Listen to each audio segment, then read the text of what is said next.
Hello दोस्तों, Hindi स्टोरिया channel आपका अभिनंदन करता है। कहानी सुनने के लिए आपका धन्यवाद। अगर कहानी पसंद आई तो लाइक और सब्सक्राइब जरूर करें। बिना देरी किए आइए कहानी शुरू करते हैं।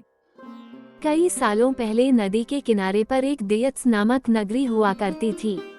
इस नगरी में शासन करने वाला राजा बहुत ही मूर्ख था। वहीं राजा का मंत्री बहुत चतुर था। एक दिन शाम के समय राजा और मंत्री दोनों नदी किनारे टहलते हुए शाम का आनंद ले रहे थे। तभी राजा ने मंत्री से एक सवाल पूछा, क्या तुम बता सकते हो कि यह नदी किस दिशा में और कहां तक बहकर जाती है?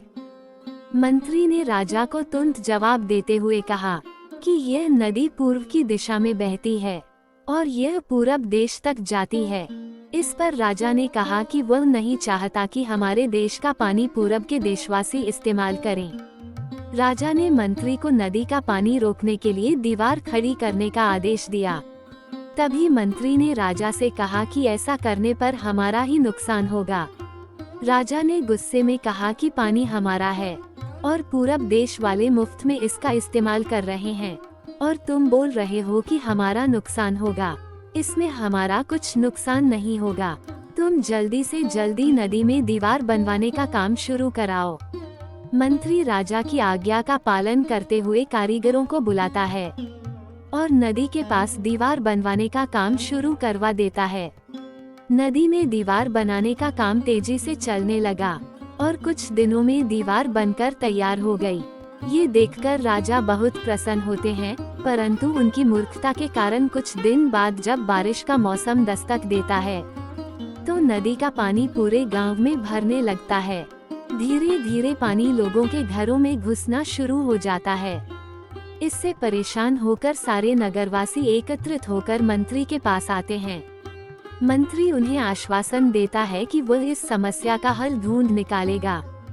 लोगों की परेशानी सुनकर मंत्री समाधान निकालने के लिए एक योजना बनाता है। उन्होंने राजमहल में समय को बताने के लिए घंटा बजाने वाले शख्स को इसमें शामिल किया।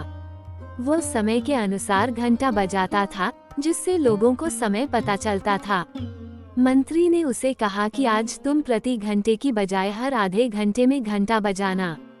उस आदमी ने मंत्री ने जैसा कहा वैसा ही किया। इससे जब सुबह के 3 बज रहे थे तो उसने 6 बार घंटा बजाया। 6 घंटे सुनकर राजा और सभी नगरवासियों को लगा कि 6 बज गए हैं और सुबह हो गई है। राजा उठकर बाहर आता है तो वहाँ मंत्री पहले से मौजूद होता है। बाहर अंधेरा देखकर राजा मंत्री से पूछता है कि अभी तक सूर्योदय क्यों नहीं हुआ है। राजा के सवाल का जवाब देते हुए मंत्री ने कहा, महाराज प्रातःकाल हो चुकी है, पर हमने पूर्व दिशा वालों के यहाँ पानी को जाने से रोक दिया है, तो शायद इसलिए उन्होंने हमारे यहाँ सूर्य की रोशनी को आने से रोक दिया है। इसलिए सूर्य उदय तो हुआ है, पर हमारे देश तक रोशनी नहीं पहुँची है। ऐसा लग रहा है कि अब हमारे देश में सूरज की रोशनी कभी नहीं पहुँच पाएगी। ये सुनकर राजा चिंता में पड़ जाता है और मंत्री से पूछता है कि क्या इसका कोई उपाय नहीं है। तब मंत्री उत्तर देता है कि महाराज, अगर आप नदी का पानी छोड़ देते हैं तो हो सकता है कि वो भी सूरज को छोड़ देंगे। इससे राज्य में फिर से रोशनी आ जाएगी। राजा मंत्री को तुरंत नदी की दीवार तोड़वाने का आदेश देता है। मंत्री कारीगरों को नदी पर ले जाकर उन्हें दीवार तोड़ने के लिए कहता है। कुछ घंटों में कारीगरों ने दीवार गिरा दी और तब तक सूरज के निकलने का समय भी हो गया था। सूर्य उदय हो गया। सूर्य की लालिमा देखकर राजा बहुत खुश हुआ और मंत्री को इनाम देने की घोषणा की। राजा ने मंत्री की तारीफ करते हुए कहा कि तुम्हारे कारण हमारे राज्य में फिर से सूर्य उदय हो पाया है और तुमने हमारे राज्य को अंधकार से बचाया है।